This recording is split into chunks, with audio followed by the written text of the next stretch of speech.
The announcement came on a Tuesday, which felt wrong somehow. Life-altering things should happen on stormy nights, or at least on a Friday when the weight of the week has already softened your defenses. But no, it was a Tuesday, ordinary and pale, when the royal decree was posted on every board in Ashenvale, and I read my own name printed in black ink like a sentence. Alice Marrow, selected for the King's Summit delegation. I stood in the middle of the market square for longer than I should have, my canvas bag cutting into my shoulder, the smell of roasting chestnuts drifting from the stall to my left, and I read it 3 more times. 4, 5, my name. My ordinary, forgettable name, sandwiched between Lord Cedric Ashmere and Lady Priya Selene, people who wore their importance like second skin. I was a scribe. A senior scribe, yes, but still. I organized documents. I transcribed council minutes. I was the woman people handed papers to without making eye contact, the one who knew where every treaty from the last 40 years was filed and received exactly 0 recognition for that knowledge. I was useful the way a well-placed shelf is useful, noticed only when something went wrong. So why was my name on that list? The square around me continued its Tuesday business. A child chased a dog between the vegetable stalls. 2 merchants argued half-heartedly about the price of grain. A woman in a green coat laughed at something her companion said, the sound bright and careless. None of them had looked at the board. None of them had seen my name in ink that suddenly felt like a brand. I finally moved when an older man nudged past me with a polite, "Excuse me, that was really a move, please," and I walked the 6 blocks back to the civic archives on legs that had gone slightly numb. The archives smelled like old paper and cedar oil, which had always been a comfort to me. I'd spent 9 years inside these walls, learning the particular silence that lives between shelves of important things.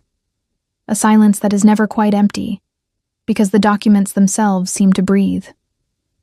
Treaties, land grants, birth records for noble bloodlines stretching back 400 years. And somewhere in the eastern vault, sealed behind 3 locks, I was one of only 5 people authorized to open. The original Concordat of Ashenvale, the agreement that had ended the Great Fracture and given the Alpha Kings their formal authority over both wolf packs and the human territories woven between them. I knew that document better than I knew most people. I set my bag down at my desk and sat very still for a moment. You saw it. That was Demi, my colleague, and the closest thing I had to a friend inside these walls. She appeared from behind a rolling cart of misfiled ledgers, her dark eyes sharp with something between excitement and concern. She was 26, 3 years younger than me, and she had the particular gift of reading rooms and people with unsettling accuracy. I saw it, I confirmed. Do you know why? No. She sat on the edge of the cart in a way that would have horrified the chief archivist if he'd been present. Cedric requested a records expert. Apparently the summit involves some disputed boundary documentation and the king wants someone who can verify authenticity on site. She paused. Cedric asked for you specifically. Lord Cedric Ashmere. I'd worked with him twice in the past year, once on a land dispute between 2 eastern packs, once on the archival verification for a noble marriage contract. He was methodical, fair, and treated me with the unusual courtesy of actually learning my name on the first day. I liked him, in the distant way you like competent people you'll never be close to. He asked for me, I repeated. He told the selection committee you were the only person in the region who could authenticate mid-era documentation without laboratory support. Demi tilted her head. Which is true, by the way. You are the only person. I knew it was true. I'd spent years developing that skill quietly, without fanfare, the way I did most things, noticing the particular way ink oxidized on parchment made before the tanning process changed in the 2nd century, the microscopic differences in seal impressions between original and copied documents, the way genuine old paper had a specific give under your fingertips that reproductions never quite achieved. It was the kind of knowledge that made people's eyes glaze over at social gatherings, which was partly why I'd stopped going to many social gatherings. The summit is at Valen's Keep, I said. The words felt strange in my mouth. not the King's Keep or the royal seat. Everyone called it Valen's Keep, even in official documents, because that was simply what it was. The place where Valen Duskmore had ruled for 11 years with the kind of authority that bent the air around it. I had never met him. Very few people outside the noble circles had. What I knew of him was what everyone knew, that he had assumed the throne at 23 under circumstances that were still spoken about in careful, lowered voices. That 3 attempts had been made on his position in his first 4 years, all of which had failed in ways that discouraged further attempts. That he had expanded the Concordat protections to include the border human settlements, a decision that had been controversial and that I privately believed had been correct. That he was, by all accounts, not a man who entertained uncertainty. "You're going to go, aren't you?" Demi said. It wasn't quite a question. I looked at my desk, at the stack of documents waiting for me, at the neat order of my life, which was comfortable and quiet, and entirely mine. "I don't think I have a choice," I said. "You have a choice. Lord Cedric requested me by name. The King's Summit. If I decline, it would be noticed," she finished. "Yes, it would." She slid off the cart and straightened her jacket with the precise small movement she used when she was setting aside her opinions for the sake of practicality. "Then you're going." "Then I'm going." She nodded once, then quietly, "Alice, be careful." I looked up at her. "I mean it," she said. "Valen's Keep isn't the archives. The rules there are different. And you have a habit of saying exactly what you think, which works beautifully here and could be—" She searched for the word. "Complicated. There." I almost smiled. "A habit of saying exactly what you think." She made it sound like a small thing, the verbal equivalent of wearing mismatched socks. But she wasn't wrong. It had cost me before. A promotion I should have received, a council position I'd been informally considered for, 2 professional relationships that had curdled into cold formality after I'd offered accurate assessments no one had wanted to hear. "I'll be careful," I told her. She gave me the look she reserved for statements she didn't believe. I left Ashenvale on a gray Thursday morning, 2 days later, in a carriage that smelled of leather and the faint cologne of whoever had last used it. Lord Cedric was already seated when I arrived at the assembly point, reviewing documents with the focused attention of a man for whom focused attention was a resting state. Lady Priya arrived 7 minutes late in a flurry of expensive luggage and cheerful apology. 2 guards completed our party, positioned outside. I took the seat nearest the window and watched the city give way to forest. The journey to Valen's Keep was 4 hours through territory that grew progressively wilder, not dramatically, not with cinematic suddenness, but gradually, the way a tone of voice changes when someone starts telling the truth. The trees grew taller. The road grew quieter. The air that came through the cracked window changed temperature and character, carrying something underneath the pine and earth smell that I couldn't name, but that registered somewhere below conscious thought. Priya talked. Lord Cedric answered when addressed, and otherwise continued reading. I watched the trees.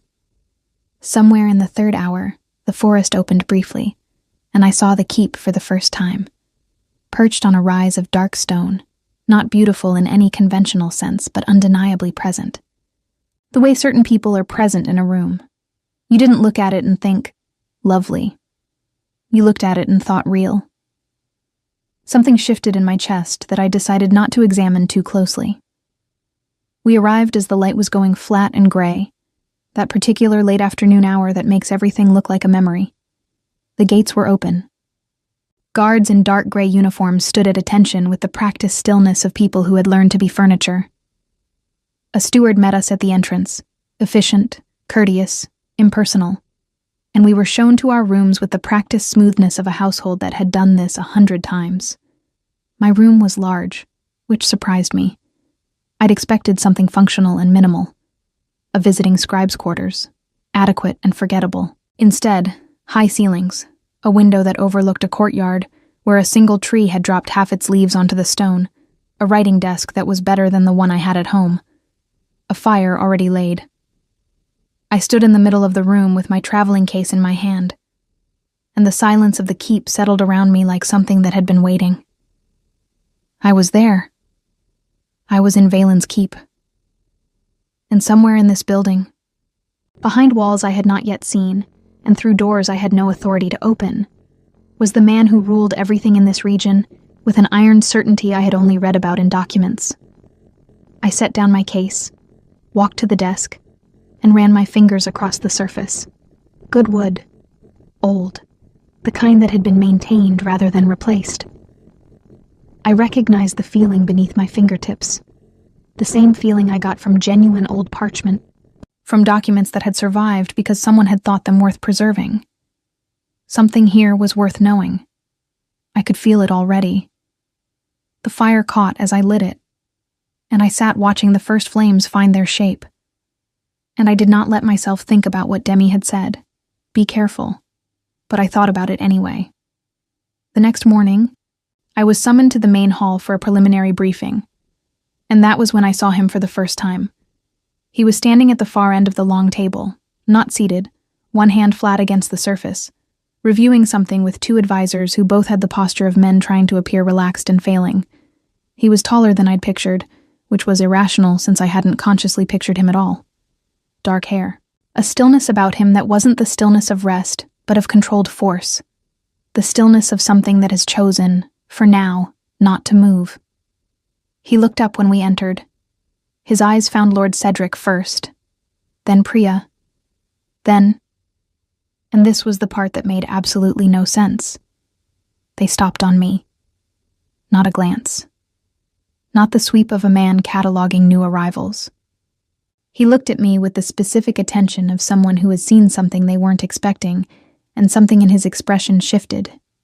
Barely, almost imperceptibly, before it settled back into authority. I held his gaze for exactly 1 second longer than was necessary. Then I looked down at my document case, set it on the table, and opened it.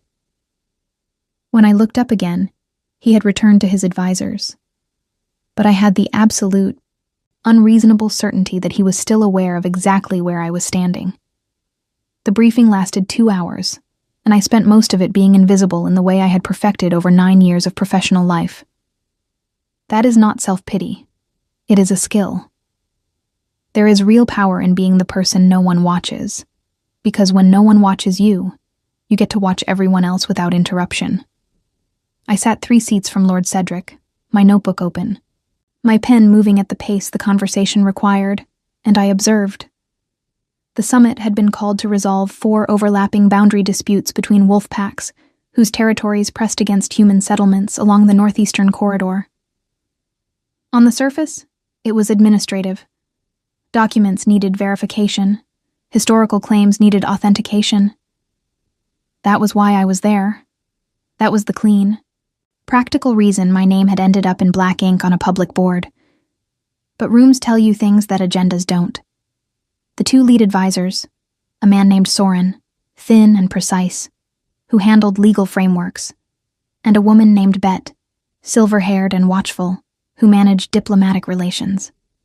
Both carried the particular tension of people managing something larger than what was being discussed out loud. Lord Cedric asked careful questions.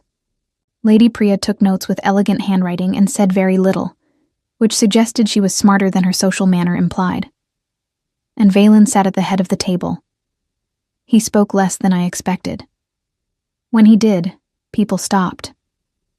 Not from fear exactly, though that was present, low and steady, like a hum beneath the floorboards, but from the specific quality of his attention. When Valen Duskmore spoke, it was because he had already processed every version of what needed to be said and had selected the most accurate one. There was no performance in it. No warmth, but no cruelty either. Just precision. He referred to the boundary documents once, briefly, and turned his eyes to me. You've reviewed the mid-era concorded extensions? The table shifted. I felt it without looking. The small collective adjustment of people recalibrating who was being addressed. Yes, I said. The 1887 extension and the supplementary land grants issued between 1891 and 1903. I've worked with the originals. A pause that lasted perhaps 2 seconds. What's your assessment of the Harrow claim? The Harrow claim. Of course. It was the most contested of the 4 disputes. A pack boundary assertion that relied on an 1899 land grant that had been questioned twice before, both times inconclusively. I had thought about it on the carriage ride, turning the document over in my memory, feeling for the place where something didn't quite sit right. The grant itself is genuine, I said. The paper, the ink oxidation, the seal impression, all consistent with 1899 production. But the boundary description in Section 4 uses a geographic marker, the northern fork of the Ash River, that didn't appear in official cartographic records until 1902, which means either the document predates its own reference point, or the language in that section was added later to an otherwise authentic document. Silence. Soren was looking at me with the expression of someone recalculating. Bet had set down her pen. Valen was still watching me with that same quality of attention. Not surprised, exactly, but focused in a way that had weight to it. You're saying it was altered, he said. I'm saying one section is inconsistent with the rest. I'd need to examine the physical document to be certain. It's in the Eastern Archive, Soren said, a shade defensively. It's been reviewed. I know it's been reviewed, I said, and then caught myself. Not the content, but the tone, which had been the tone I used when correcting filing errors in my own archive, direct and unaware of hierarchy. I adjusted. I only mean that the inconsistency is specific enough that it may have been missed without the comparative cartographic context. It's not an obvious alteration. Another silence. Longer this time. We'll arrange access to the Eastern Archive this afternoon, Valen said. Final. Settled. He moved on to the next agenda item as if the moment had been routine, but I noticed that he did not look at Soren when Soren began his next point, and Soren noticed too, a faint tightening around his eyes that he covered immediately. I wrote in my notebook and did not look up. But my heart was beating slightly faster than the situation required, and I was honest enough with myself to know why. The Eastern Archive was smaller than I expected, and better organized than most. Someone here took the work seriously. A young archivist named Penn showed me in with visible pride, explaining the cataloging system with the enthusiasm of someone who believed strongly in cataloging systems. I liked him immediately. I spent 3 hours with the Harrow document. Penn stayed, at first to assist, and then, I think, simply because he was curious. He was perhaps 22, earnest in the way that age sometimes still permits, and he asked good questions. We talked about paper aging and seal authentication, and the specific challenges of mid-era documentation, and it was the most comfortable I'd felt since arriving at the Keep. In a room full of old things I understood, with someone who wanted to learn. I found what I was looking for in the second hour. Not in Section 4. I'd already known that was problematic. But in the margin of the second page, almost invisible, the ghost of an erasure. Someone had removed a line, carefully, with a tool that had slightly damaged the paper's surface in a way that had darkened with age, into something that looked almost like a water stain if you weren't looking for it. I was looking for it. There, I said quietly. And Penn leaned over my shoulder with a glass. I don't see... Here. I angled the document toward the light at exactly the right degree. The damaged fiber caught differently. Someone removed a sentence. Whatever it said contradicted the boundary description they wanted, so they took it out and hoped no one would look closely enough. Penn was quiet for a moment. How long ago? He asked.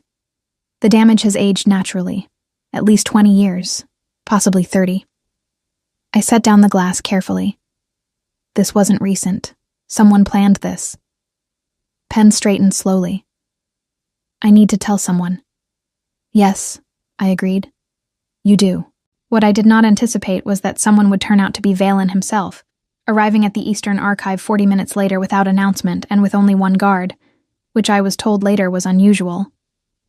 Soren arrived behind him, and behind Soren came Lord Cedric, with the careful expression of a man who was watching something develop and reserving judgment. I showed them what I'd found. I explained it the same way I'd explained it to Penn, without performance, without softening, because the document didn't need softening, it needed accuracy. Valen listened without interrupting.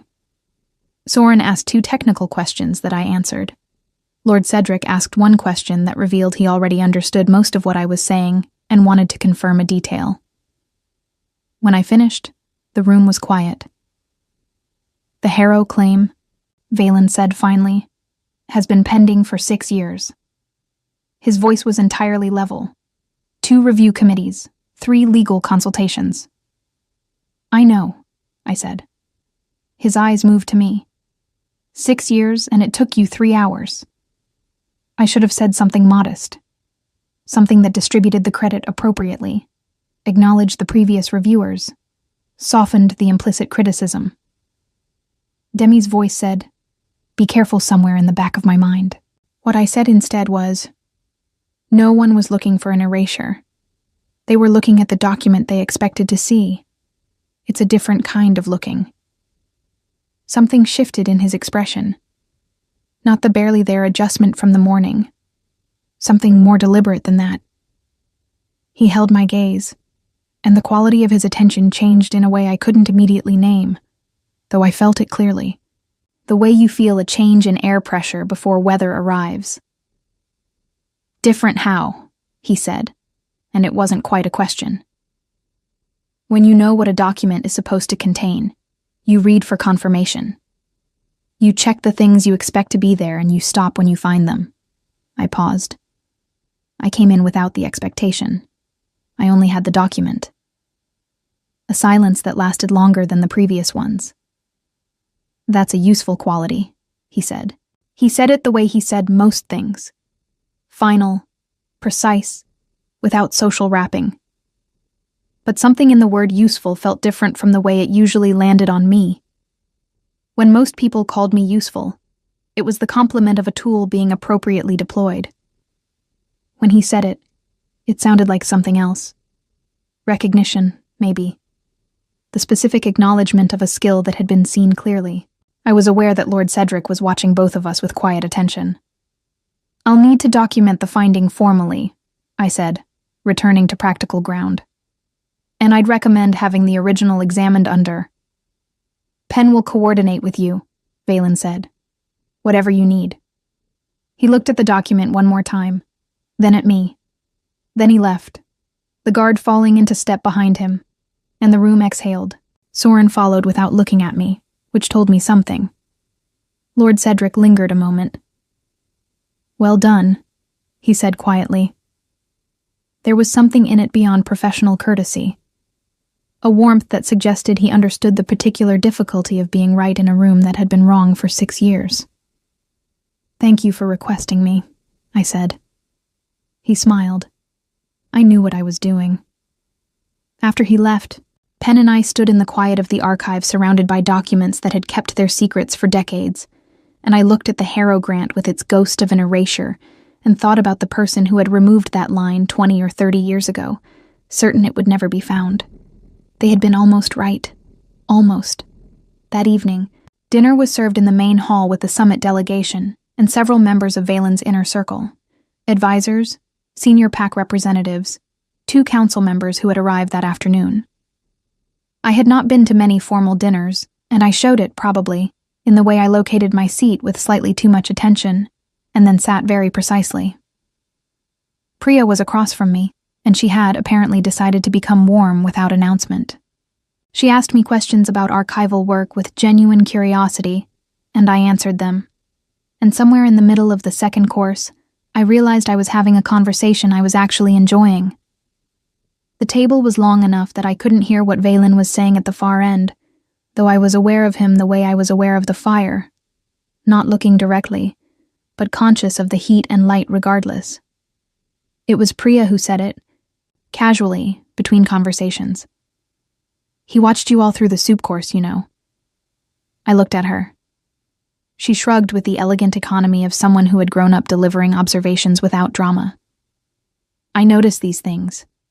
It's practically a professional skill at this point. She sipped her wine. Don't panic. I'm only mentioning it because it seemed like something you'd want to know rather than find out later. I looked down at my plate. I'm a scribe, I said. Yes, Priya agreed pleasantly. And he's been the Alpha King for 11 years and has never watched anyone through a soup course in my presence before. She set down her glass. So, there's that. I said nothing. But for the rest of the evening I kept my eyes carefully, deliberately away from the far end of the table, and I could not have told you, if asked, whether I succeeded. 3 days passed in the structured rhythm of the summit, and I learned the keep the way I learned most things. Quietly, through accumulated detail, rather than deliberate study. The building had moods. Mornings were crisp and functional, the corridors filling early with purposeful movement, the smell of wood smoke and something baked drifting up from the lower kitchens. Afternoon slowed, the light going golden through the high windows of the archive where I spent most of my working hours, the silence thickening into something almost meditative. Evenings were more complicated. The formal dinners carried undercurrents I was still learning to read, the social architecture of who sat near whom, and who spoke across whom, and who watched without appearing to watch. I had become, without intending to, something other than invisible. It happened in increments. Penn mentioned my work on the Harrow document to 2 other archivists, and word moved the way it moves in contained spaces, not loudly, but thoroughly. By the second day, Soren had requested a second consultation on a different boundary document, and the request had come through Lord Cedric with a formality that told me Soren had not enjoyed making it. By the third day, Bet had stopped me in the corridor after morning session and asked a direct question about mid-era seal authentication that took 20 minutes to answer properly, and she had listened to the entire answer with the focused attention of someone filing information carefully. I was being seen. It was uncomfortable in the specific way that unfamiliar things are uncomfortable. Not unpleasant, exactly, but requiring adjustment. And then there was Valen. He did not speak to me again directly for those 3 days, which I told myself was entirely expected. He was running a summit. He had advisors and pack representatives and a full political structure demanding his attention. I was a visiting scribe who had made one useful observation. There was no reason for further direct contact. I told myself this with some regularity. What I couldn't account for was the quality of his peripheral attention, the way I had learned, without meaning to know when he had entered a room I was already in. Not from sound or sight, but from something I refused to name, because naming it felt like stepping onto uncertain ground.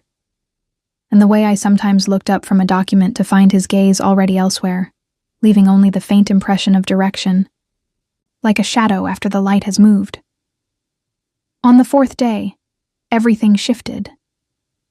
It started in the morning session, when the Greywood Pack representative, a man named Aldrich, broad and deliberate, with the particular confidence of someone who had never been told he was wrong, presented a counterclaim to the boundary dispute that the Harrow findings had destabilized. The counterclaim relied on a set of secondary documents I hadn't seen yet. I asked to see them. Aldrich looked at me with the specific expression of a man who has been asked something by someone he had not yet decided was worth responding to. "These documents have been reviewed," he said, addressing the point somewhere between me and Lord Cedric. "I'm sure they have," I said. "I'd still like to see them." A small silence. Aldrich's jaw shifted slightly. The scribe's assessment of the Harrow document was considered valuable by the summit, Lord Cedric said, with the smooth authority of a man who had spent decades navigating exactly this type of moment. "I think it's reasonable to extend the same courtesy here." Aldrich moved his eyes to the head of the table. Valen had been still throughout this exchange, forearms resting on the table, watching. When Aldrich looked at him, Valen said nothing for a moment. Then, "The documents." 2 words, flat and final, and carrying no particular inflection. And yet the table felt it. That subtle redistribution of weight, that his voice produced when he had decided something. Aldrich passed the documents. I spent 20 minutes with them in the session room while the summit continued around me, everyone maintaining the practiced fiction of other business while absolutely aware of what I was doing. I worked without looking up, without performing concentration. I simply concentrated, the way I always had when a document was talking to me, and I was trying to hear it clearly. The documents were genuine, all of them. No alterations, no inconsistencies. Paper and ink and seal impressions all exactly what they should be. I looked up and said so. Aldrich's expression was complicated, partly satisfied by the validation, partly something else that I suspected was the surprise of a man who had expected a different battle. The documents are authentic, I confirmed. The boundary claim they support is a different question. That's a legal and historical interpretation, not an archival one. But the physical documents are what they say they are. Lord Cedric nodded. Bet made a note. The session moved forward. As we filed out at the end of the morning, Aldrich stopped beside me in the corridor. Up close, he was larger than he appeared seated, which was clearly something he was aware of and used. "You're thorough," he said. The compliment had an edge to it, the way compliments do when they're also a warning. "Yes," I said. He studied me for a moment. "Where are you from?" "Ashenvale, the Civic Archives. A city scribe." He said it in the tone of a man who has just solved a small puzzle to his satisfaction. And yet here, I agreed pleasantly.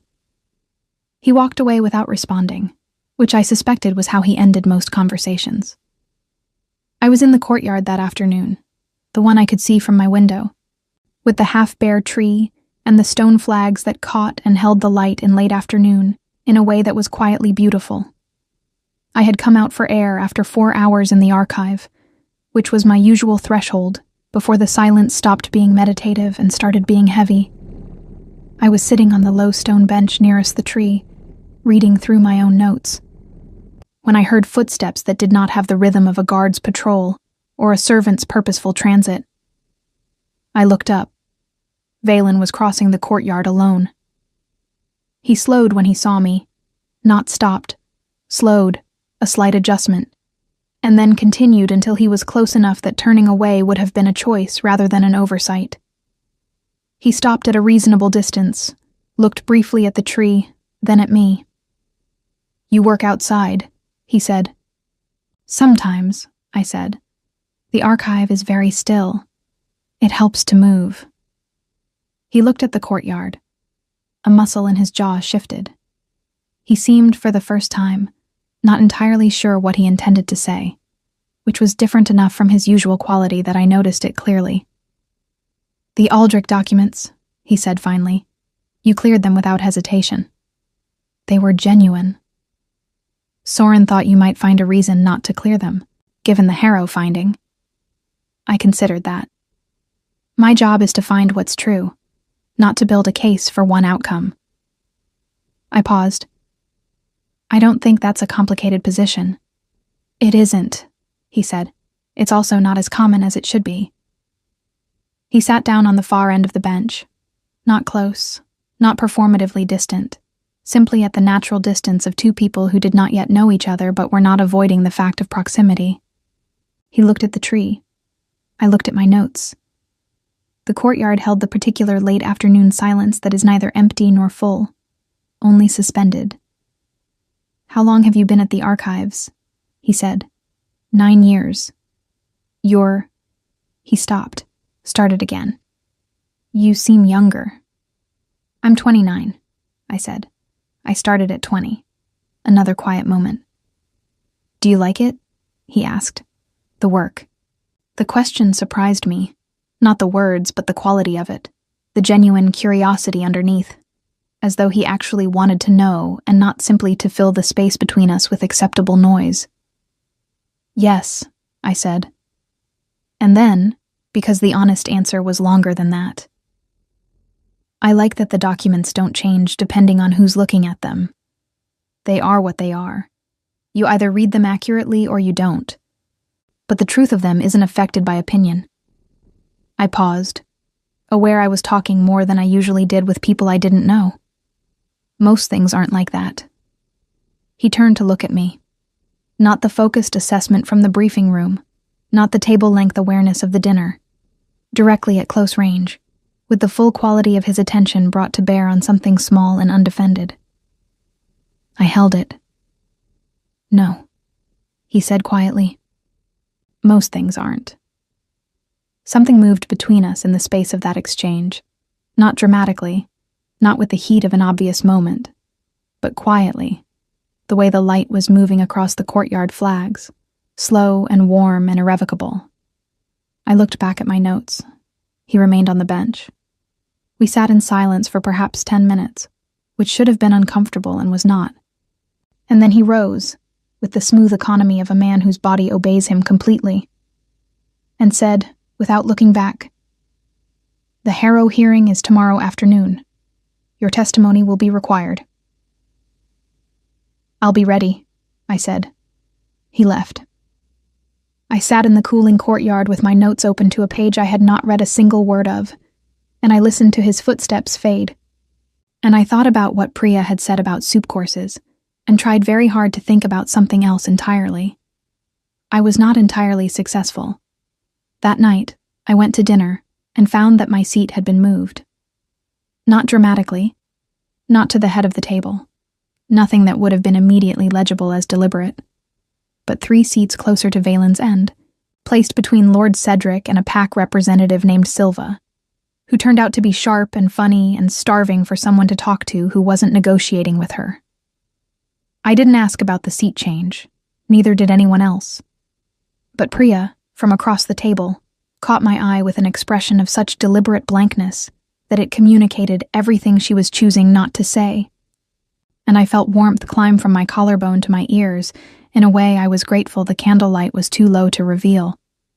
Valen, at the head of the table, talked to his counsel with the focused attention of a man conducting business. He did not look at me through the soup course. He looked at me through the main course, twice, briefly, with the specific quality of a man checking on something he has decided to keep track of. I ate my dinner and kept my eyes on my plate, and Silva told me something very funny about a border negotiation that had gone wrong over a misplaced apostrophe, and I laughed genuinely, and I did not look up. But when I did, once, just once, near the end of the meal, he was watching, and he didn't look away immediately, and neither did I, and the candlelight sat between us warm and still, like something that had already decided where it was going. The Harrow hearing the next afternoon was the most formally attended session of the summit. 3 pack representatives, both council members, all advisors, Lord Cedric, Priya, everyone present with the posture of people who understood that what was decided here would matter for a long time. I sat with my documentation, prepared. What I was not prepared for was Aldrich's legal representative, a man introduced as Counsel Fenwick, sleek and practiced, producing a new witness. A retired cartographer, elderly, who testified that the geographic marker in Section 4 had in fact been in common verbal use since at least 1895, predating its formal cartographic record. The room adjusted. I felt the structure of my finding shift under me. Not collapse, but shift. The specific sensation of a clear answer becoming complicated. I sat very still and thought it through quickly, carefully, the way I thought through documents when they disagreed with themselves. "Miss Marrow," Valen's voice, addressing me directly in the formal session for the first time. "Your response." Every head turned. I looked at the elderly cartographer, who met my eyes with the patience of a man who had been testifying for a long time. I looked at my documentation. I looked at the ghost of the erasure in my notes, the description of the damaged paper fibers, the particular angle of light that had revealed it. I thought about what I'd said in the courtyard. My job is to find what's true.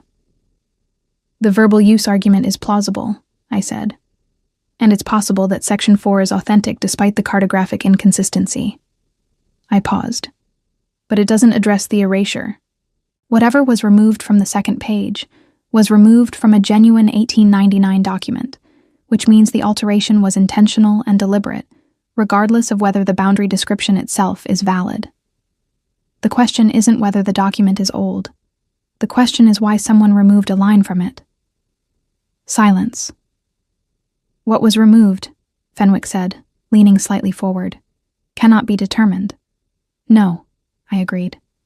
It can't, which means we cannot know whether the document, as it currently exists, represents the complete original agreement or a modified version of it. I kept my voice level. A contract with a deliberately removed clause is not a complete contract.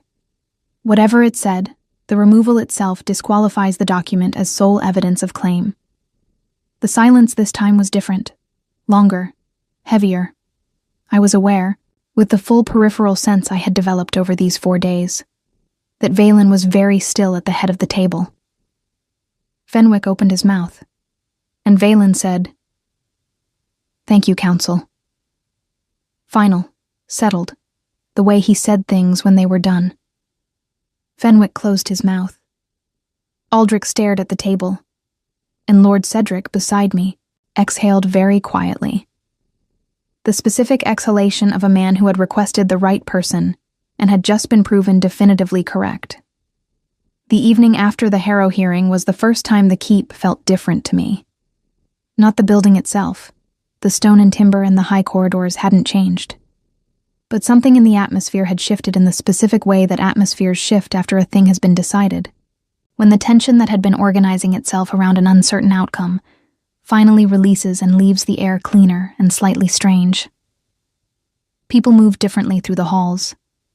The pack representatives who had been circling each other with careful hostility for 4 days now spoke in the lower, more direct register of men who were working towards something, rather than against each other. Even Soren, who had maintained a cool correctness toward me since the first consultation, stopped in the corridor outside the archive and said, without preamble, "The cartographic research you cited, I'd like the reference." I gave it to him. He nodded once and left. Small things. But in the economy of a place like this, small things were the currency of actual change. Silva found me before dinner and walked with me to the hall, talking steadily about a boundary negotiation she was cautiously optimistic about, and I listened and asked the occasional question that made her laugh, and it occurred to me somewhere between the corridor and the hall that I had made a friend here. Not a provisional colleague, not a professional contact, but an actual friend, the kind that emerges quickly in compressed circumstances, when two people recognize in each other something they'd been missing without fully knowing it. Priya was already seated when we arrived. She looked at Silva, then at me, with the expression of someone who approved of a development they had anticipated. My seat had been moved again. This time it was only 2 seats from Valen's right hand. I sat down and did not examine it. Dinner was louder than previous evenings. The hearing's resolution had loosened something, and the table generated the particular warmth of a group of people who have survived a difficulty together and are celebrating the survival more than the outcome. Wine was poured generously. Stories emerged that had nothing to do with boundary claims or archival documentation.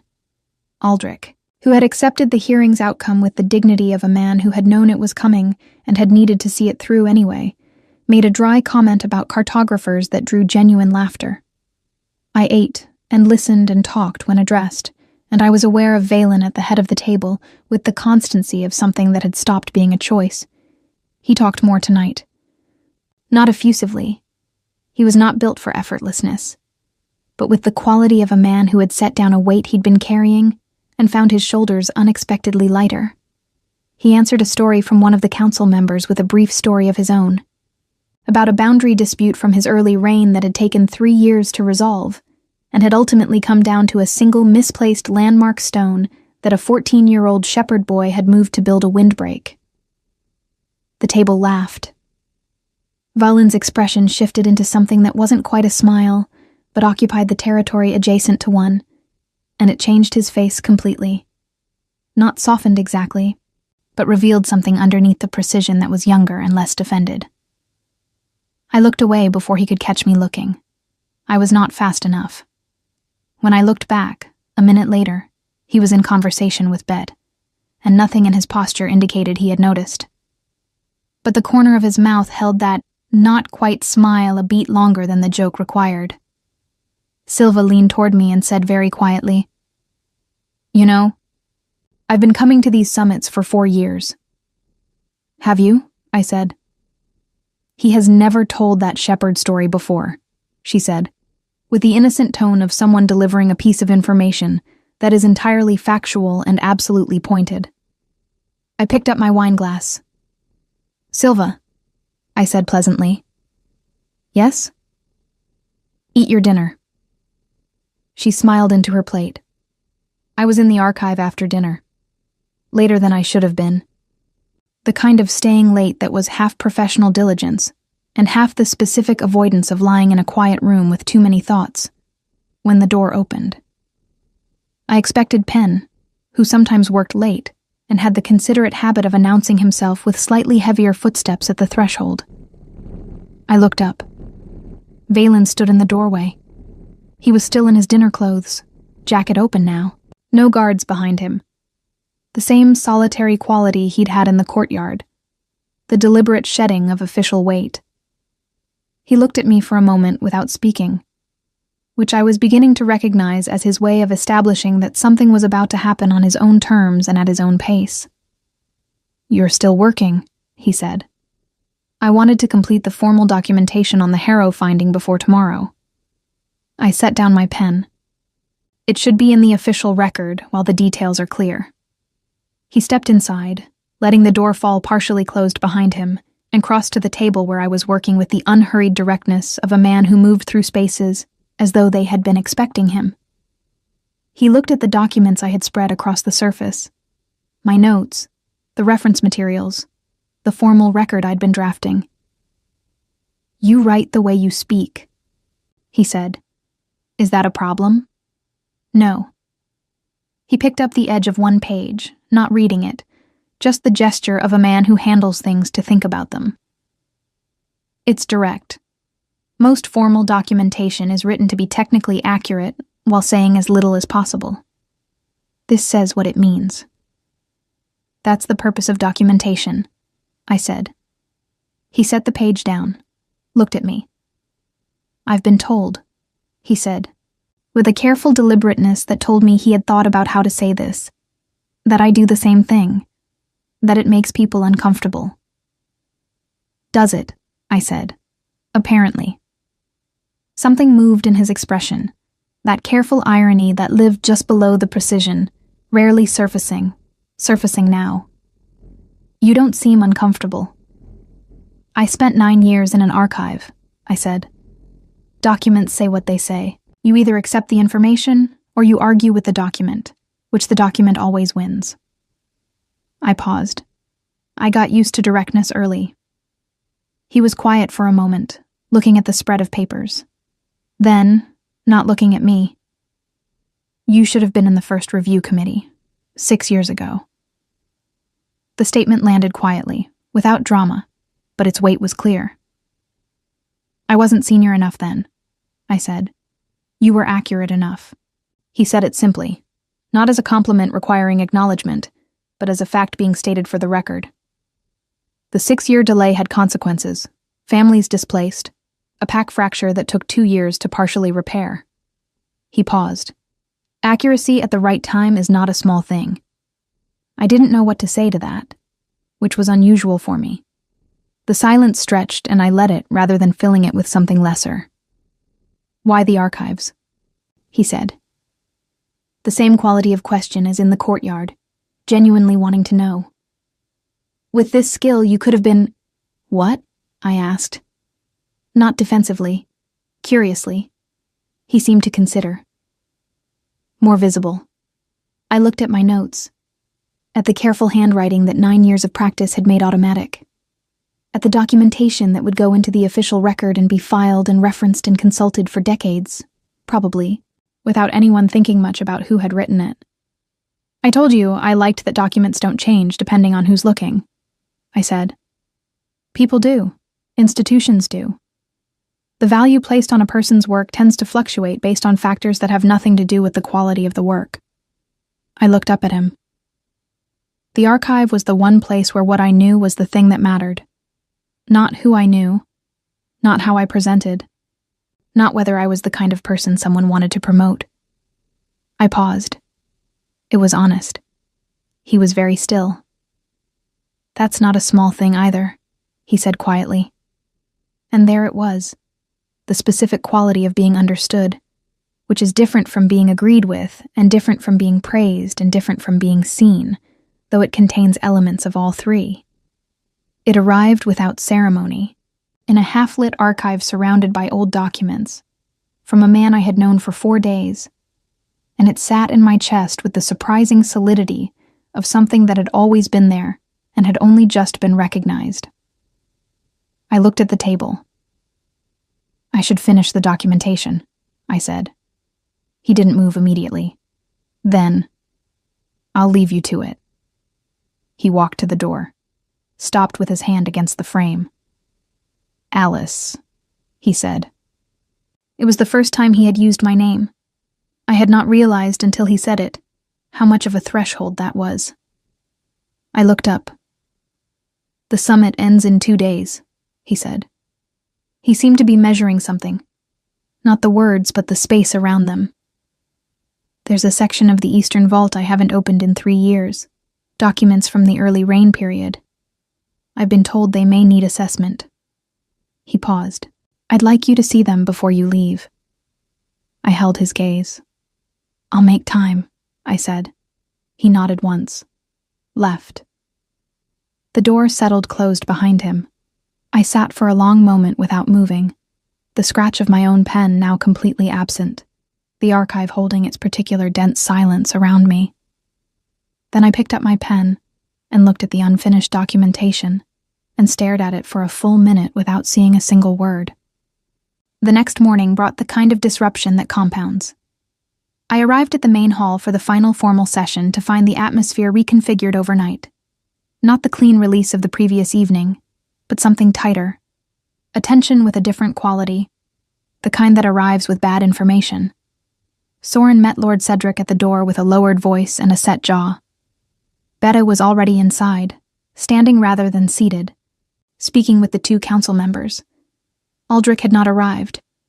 Priya appeared at my shoulder. "Something happened," she said quietly. "Last night. One of the Greywood Pack's secondary representatives, a man named Cole, was found in the Eastern Corridor with documents he wasn't authorized to access."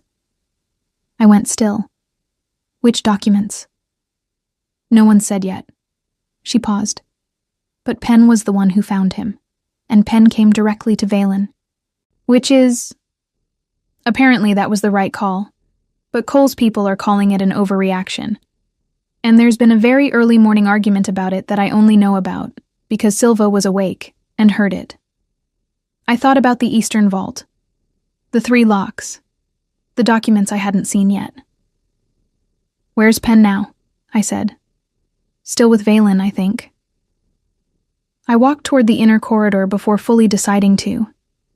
I found Penn outside Valen's private council room, sitting on a bench with the careful composure of someone managing significant internal distress through external stillness. He was 22 and had done the right thing, and was now waiting to learn what doing the right thing would cost him. I sat beside him. "What documents?" I said. He looked at me with the relief of someone who had needed to be asked a direct question. "Early rain records. From the sealed Eastern section." He paused. "The ones the king mentioned to you." I felt something tighten in my chest. What was Cole doing with them?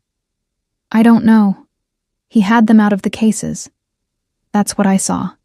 He wasn't reading them, or he'd stopped reading when I came in. Penn stopped. He was photographing them. The specificity of that landed differently than a general intrusion would have. Photographing. Not reading, not verifying, capturing for later use, by someone who hadn't been authorized and hadn't expected to be caught. "You did the right thing," I said. Penn let out a breath. "It doesn't feel right. Cole is a senior representative. His pack is..." "Penn?" I waited for him to look at me. "You found someone unauthorized in a sealed section with restricted documents. You reported it to the appropriate authority. That is exactly what you were supposed to do." He nodded slowly. The council room door opened. Valen stood in the doorway, and whatever had been happening inside the room, his composure was complete. Not the absence of weight, but the containment of it. The specific bearing of a man who has learned to carry difficult things without setting them down in public. His eyes moved from Penn to me. "I didn't know you were here," he said. "I came to check on Penn," I said. Something passed through his expression briefly, too fast to name, but warm in a way that was brief and real. "Penn," Valen said, "you're done here. Go get breakfast." He paused. "You acted correctly. I want that on record." Penn stood, collected himself, and left with the walk of someone whose spine had just been returned to them. Valen looked at me. "The documents Cole was photographing," I said. "Were they the ones you wanted me to look at?" A pause. "Yes," he said. "Then I think," I said carefully, "that whatever is in them, someone already knows they're significant." His jaw tightened, slight, controlled. "I need to understand what's in them before I know what that means," he said. "Then let me look at them now," I said. "Before the final session, before anything else moves." He looked at me for a long moment, with that full quality of attention, the kind that asked whether you would hold under the weight of being really seen. I held it. "Now," he said. And we walked together toward the eastern vault, through the quiet of a morning that had already decided it was going to be important. And I thought about documents that had been kept sealed for 3 years, and a man who had kept them sealed, and hadn't known until now that someone else had found their way to them first. The third lock opened under Valen's hand. The vault breathed out its old air, and I stepped inside. The vault smelled like deep time. Not unpleasantly. There was nothing decayed about it, nothing neglected. But sealed spaces accumulate the particular density of preserved years, and this one had been closed long enough that opening it felt less like entering a room and more like opening a letter that had been waiting. The air was cool and very still. 4 cases lined the walls, each locked, each labeled in the careful hand of someone who had organized with the intention of never needing to retrieve. Valen unlocked the cases without hesitation. He knew the combinations without thinking, which told me he had opened them before, had stood here before, had decided to close them again and walk away. I understood that kind of decision. I put on the examination gloves Penn had given me on the way in and began. Valen stood near the door, not watching over my shoulder, giving me room, which I noted and was grateful for. The only sound was the soft movement of paper under my hands and the occasional shift of his weight against the stone wall. The documents were from the early rain period, as Penn had said. The first 3 years, the years that were spoken about in careful, lowered voices. I worked through them methodically, the way I always worked. First pass for physical assessment. Second pass for content orientation. Third pass for anything that didn't sit right. By the second case, I had begun to understand what I was looking at. By the third, I sat very still for a long moment before I continued. "Valen," I said. It was the first time I had used his name without the title, and I heard it land in the silence of the vault. He crossed to me. I showed him the document without speaking first. A report from his 3rd month as Alpha King, signed by 3 council members who were no longer in their positions, detailing a recommendation. The language was careful in the way of people who want to be able to say later that they never said what they said. But what it said, read accurately, was that in the first months of his reign, 3 senior council members had formally recommended that Valen Duskmore be removed from the throne on the grounds of instability, and that the recommendation had been suppressed, not dismissed, suppressed, buried in a sealed vault with 3 locks and left to sit for 11 years. Valen was very still beside me. "You knew," I said. Not an accusation, a question, phrased as a statement because I already knew the answer. "I knew there had been a movement against me," he said. "I didn't know it had been formalized, documented." A pause. I knew the 3 men. They're gone from the council now. I handled it through other means. He paused again. I didn't know there was a paper trail. Cole was photographing this specific document, I said, along with 2 others. I indicated them, a secondary report and a witness statement from a 4th council member who had refused to sign. Someone knew these were here. Someone told Cole to find them. Or Cole was sent to find them without knowing what he was looking for, Valen said, and found them. Either way, someone outside this vault now has images of documents that could be used to argue that your early reign was contested at the council level. I looked at him. Depending on how it's framed, depending on who sees it and when, it could be used to destabilize the concorded agreements we've just spent a week rebuilding, he said. Yes.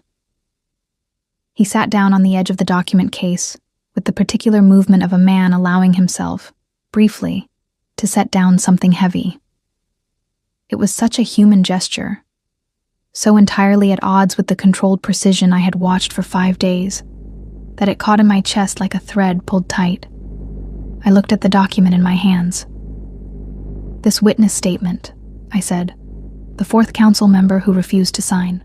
He wrote that the recommendation was politically motivated, that the 3 men had financial interests in a particular succession outcome. I looked up. Is he still alive? He died 4 years ago, Valen said. Natural causes. Did he leave records? Valen looked at me with the expression of a man recalibrating. I don't know, he said slowly. Because if he did, if there's surviving testimony, correspondence, anything that corroborates what he wrote here, then this document doesn't destabilize you. It exonerates you. It shows that the early council challenge was corrupt, not legitimate, and that you handled it correctly. I paused. The photographs Cole took are only dangerous if this document stands alone. With the corroborating testimony, the entire framing inverts. The vault was very quiet. Valen looked at the document, then at me. You just did it again, he said. Did what? Looked at the document everyone expected to be a threat, and found the angle that makes it evidence instead. He said it quietly, without drama, with the quality of a man noting something true. You do that. You find what the thing actually is, not what people have decided it is. I felt warmth move through me that I didn't try to manage or redirect. It's the same skill, I said. Documents or situations. You look without the expectation of what you're going to find. He was quiet for a moment. Then, I spent 3 years not opening this vault because I didn't want to know what was in it. He looked at the cases, the old, careful labels. I knew it was here. I sealed it myself, after the first year, when it became clear that opening it would require acting on what I found, and acting on it at that time would have... He stopped. The keep was not stable. The first 2 years were not... Another stop. I chose to leave it sealed and move forward. That was probably the right call then, I said. He looked at me with slight surprise, as though he had expected something more complex from me. Sometimes the right call is to leave a thing sealed until you have the stability to open it properly, I said. The document didn't change, but what you're able to do with it did. A long silence. Alice, he said. There was something in the way he said my name now that was different from the first time. Less of a threshold, more of a home, as though it had been practiced once and now fit. What you said in the courtyard, he said. About the archive being the one place where what you knew was the thing that mattered. He paused. Has it always been enough? That honesty, being right, in a room where nobody particularly wants to know you're right, has it been enough? The question was gentle, and it landed deep, the way questions do when someone has looked at you carefully enough to know where the soft places are. I looked at the document in my hands. No, I said honestly. Not always. He nodded. as though this was the answer he had already known and had asked anyway because some things need to be said aloud to be real. "It should have been enough," he said. "Someone should have—" He stopped, tried again. "You should not have spent 9 years being invisible." I looked at him. "You spent 11 years being the only person in the room," I said quietly. "Different kind of loneliness." His jaw shifted. Something moved through his expression that was not the controlled precision, was not the authority, was something older and less managed, the face underneath the bearing. "Yes," he said, simply. Completely. We stayed in the vault for a long moment, surrounded by documents that had kept their secrets and their shapes for years, and something between us settled into a new configuration. Not dramatic, not declared, but real in the way that things are real when two people have looked at each other without the protection of performance, and neither one has looked away. The final session was quiet and efficient. Cole had been formally removed from the delegation, handled by Aldrich himself, with the particular grim courtesy of a man managing a problem in his own house. The boundary agreements were finalized. The Harrow claim was formally suspended pending a full archival review that I had been asked to lead from Ashenvale, a request Lord Cedric had formalized in writing before breakfast. I signed 4 documents that afternoon. Each one felt like a different kind of weight. Silva embraced me before the delegations dispersed, with the directness of a woman who had decided we were friends and was making it official through physical confirmation. She pressed a card with her contact information into my hand and said, "I'm going to write to you. You're not allowed to be concise back." I laughed. I make no promises. Good. Promises from archivists are probably just documents in progress. Priya said goodbye with elegance and warmth, and the specific, meaningful look of a woman who intended to find out how everything ended and was not even slightly sorry about it. Lord Cedric shook my hand and held it a moment longer than a handshake required. "I'll be filing a formal commendation," he said, "for the archives record, for your record." He paused. "It's overdue." Penn met me in the Eastern Archive corridor as I was carrying out my last case of materials, and he stood very straight and said, "I hope you'll come back." And I told him sincerely that I thought I would. I was in my room, my traveling case packed and latched. The fire burned down to embers when the knock came. I knew before I opened the door. Valen stood in the corridor.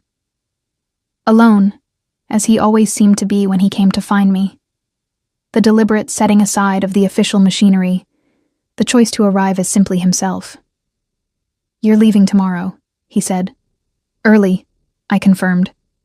"The carriage departs at 7. He looked at me for a moment. Then, without asking, he stepped inside.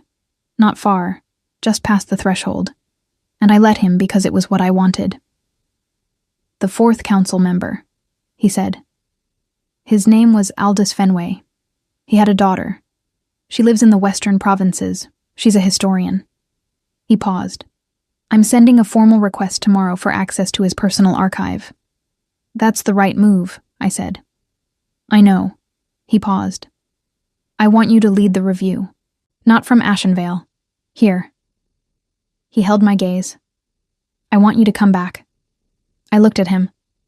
"That's not a small thing to ask," I said. "No," he agreed. "It isn't." He didn't soften it or wrap it in qualifications. "I'm asking anyway."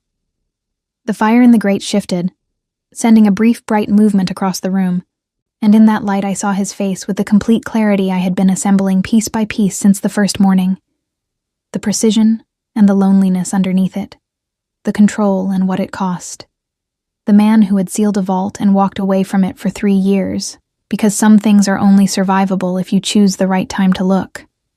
I understood that completely. "I'll need authorization from the chief archivist," I said. Something in his expression shifted, that territory adjacent to a smile, wider now than I had seen it. "I'll write the letter myself," he said. "It should specify the scope of the review, duration, materials access, formal standing." "Alice." I stopped. He stepped forward. Only slightly. only enough, and looked at me with the full, unguarded quality of a man who has made a decision he has been working toward for 5 days, and possibly longer. "No one gets to see you but me," he said. And the words were quiet and certain, the way he said everything. But underneath them was something I had only heard from him once before, in a sealed vault, surrounded by old documents. That older, less managed quality, the voice of the man underneath the king. I mean that as, I don't have a practiced way to say this. I looked at him. "You don't need a practiced way," I said. "I've been watching you for 5 days, navigate every room in this keep with more accuracy and more honesty than anyone I've brought inside these walls in 11 years. He paused. And I have been, for the first time in 11 years, aware that a room I was in had someone else in it who... He stopped. Who sees the same things I see. The fire had gone to low embers. The room was warm and quiet and entirely still. What I said back, I told him, is yes. He looked at me. Yes to the review, I said. Yes to coming back. I held his gaze. And yes to the thing you don't have a practiced way to say. The silence between us was not the silence of hesitation. It was the silence of something that had already arrived and was simply being recognized. He reached out and took my hand. Not dramatically, not urgently, but with the particular deliberateness of a man who has decided what matters and acts accordingly, and held it, and I let him. And outside the high window of the room, the night was very dark and very clean, the kind of dark that comes before a definitive morning.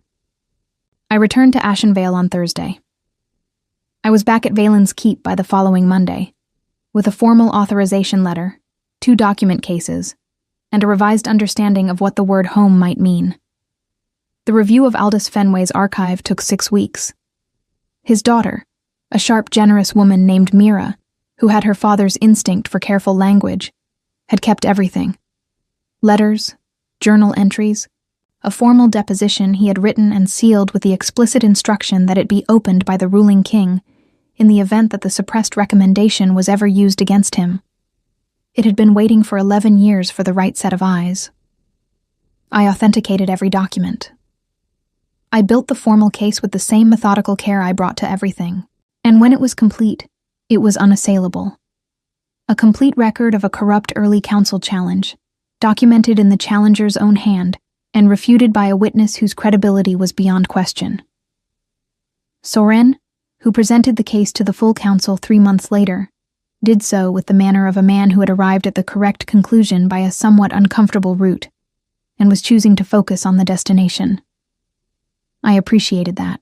The Harrow boundary was resolved 8 months after the summit, following the complete archival review I led from the Eastern Archive. The displaced families were formally acknowledged. The land agreements were redrawn. Penn led the filing process with an efficiency that made me genuinely proud. Lord Cedric's commendation went into my official record and was followed, 6 months later, by a formal appointment. Senior Archival Consultant to the Royal Council of Ashenvale and the King's Summit. A title that had not previously existed, and that had been created, I was told, because no existing title adequately described what was needed. I accepted it in writing, with a letter that said exactly what it meant, and nothing more. On a Tuesday in late autumn. And I have thought since about how right it was that it was a Tuesday, an ordinary day. Because ordinary days are where the real things happen.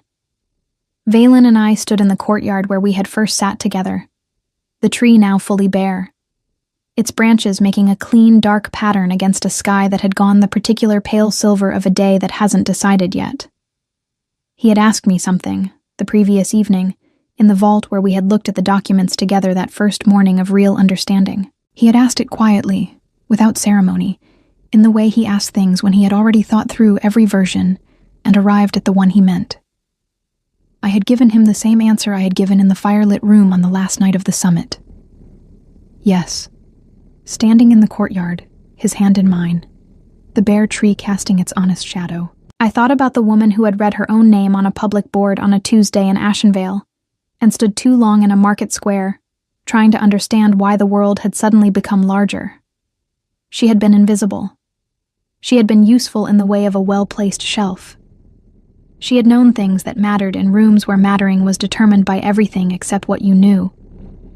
She was not that woman anymore, not because someone had saved her, or chosen her, or lifted her into visibility from outside, but because she had walked into a sealed vault with her examination gloves and her 9 years of careful knowledge, and she had looked at documents that everyone else had looked at, and she had seen what was actually there.